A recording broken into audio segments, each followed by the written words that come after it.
They always say the past never dies, but I can tell you, it doesn't just live. Sometimes it waits. It was a Wednesday morning when the phone rang. I hadn't heard that voice in 40 years. "Thomas is gone," it said. That was all. Just 2 words, but they pulled something out of me I thought I buried long ago. Thomas LaRue.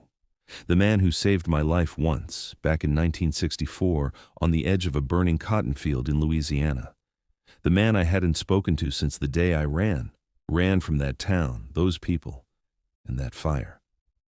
But now he was gone. And I knew I had to go back to St. Augustine Parish. Louisiana hadn't changed much. The heat still stuck to your skin like wet linen, and the trees leaned in like they had secrets they were too tired to keep. St. Augustine looked smaller, poorer maybe, but it had the same feel, like time had stopped here and was content to rot slowly, moss-covered and quiet. The LaRue family plot was behind St. Matthew's Chapel. I stood by his grave, hat in hand, when I heard a voice behind me. "You're late, Henry." It was Miss Eloise, still alive, still sharp, and still carrying that scar across her right cheek, the one she got the same night Thomas saved me. "You didn't just come for the funeral," she said. Not a question, a truth, and she was right. That night I stayed at the old boarding house, empty now, except for me and memories. I sat in the room where I once hid, 17 years old and shaking. I remembered the pounding on the door, the torchlight through the window, and Thomas dragging me through the back, whispering, "Don't look back." But I did. I always did. And what I saw, what I've always remembered, was the barn, on fire, and something inside it, screaming. The next morning, Miss Eloise invited me to tea. Her house hadn't changed. Same floral wallpaper, same dust-covered piano in the parlor. "You didn't know, did you?" she asked. "Know what?" "That Thomas spent the last 20 years rebuilding the barn." I blinked. "Rebuilding it?" She nodded. "Piece by piece. Said he had to fix what was broken, but it wasn't just the wood he was mending." "What else?" She looked me dead in the eye. "History. That barn wasn't just a barn. It was where the townspeople brought what they wanted erased. Evidence, voices, people. Thomas and I found it by accident. We were kids looking for a place to smoke cigarettes and talk about girls. But what we found were chains, shackles, a trap door in the floor, and under that trap door, bones. Not old ones either. Eloise handed me a box before I left. "He wrote these for you. Said if you ever came back, you'd know what to do." They were letters, all dated in the last year. Some were half burned. One had a line I'll never forget. "I thought if I could rebuild it, maybe the land would forgive us. But the land don't forget, Henry. And it don't forgive." The last page had a map, scribbled in red pencil, and one word: dig. I went back to the barn that night. The air was thick with crickets and memory. The new structure was pristine, fresh wood, sturdy beams. But underneath, it still held the rot. I found the spot on the map, beside the well, under an old oak tree. The dirt was soft. I dug. An hour passed, then the shovel hit metal. I opened the box. Inside were photos, dozens of them, black and white, faces beaten, bound. Some I recognized, some I never wanted to recognize.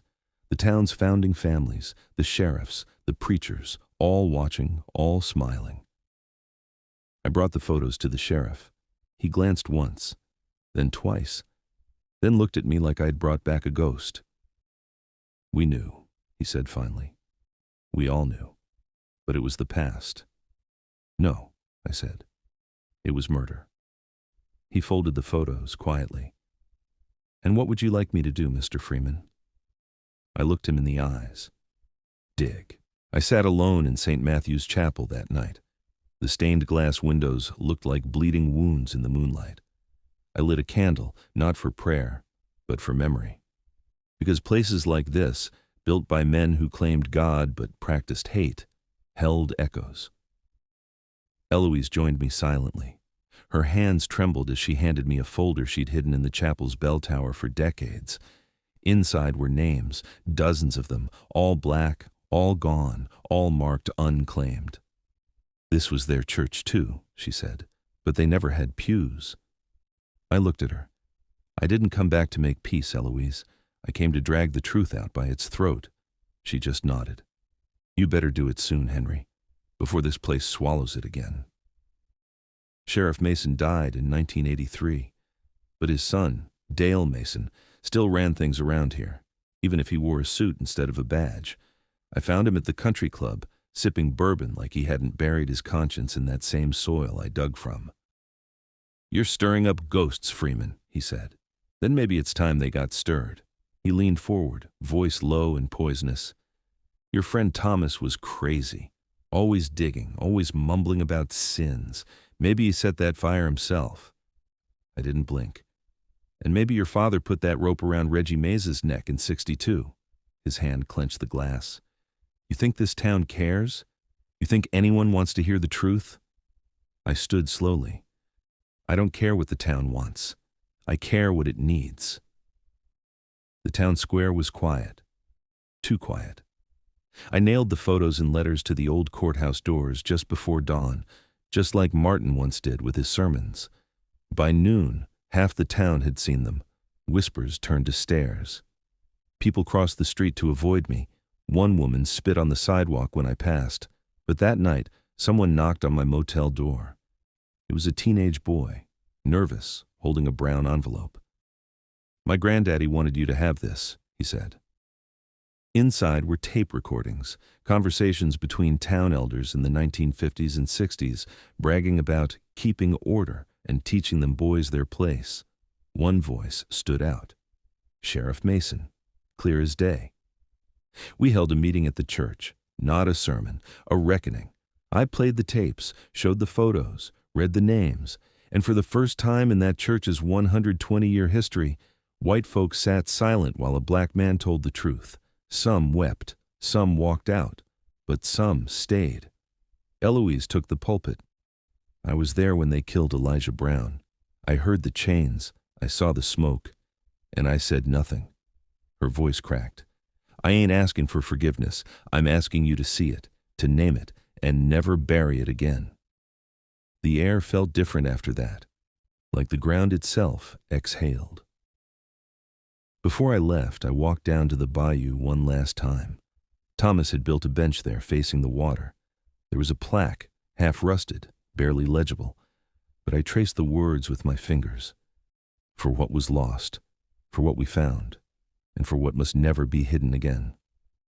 I sat there until sundown, not crying, just remembering. The laughter, the smoke, the screams, the silence, and the boy I once was. I left St. Augustine Parish the next morning, but I didn't leave empty-handed. I carried letters, names, stories, and the voice of a friend who never stopped believing the truth mattered. They scattered as ashes in the bayou, right where it all began. And sometimes, if you listen close enough on a quiet Louisiana night, you'll hear him, not in pain, but in peace, whispering, "Let the fire burn, but never again in silence." If this story moved you, if you believe the past must be spoken to silence the future, then join me.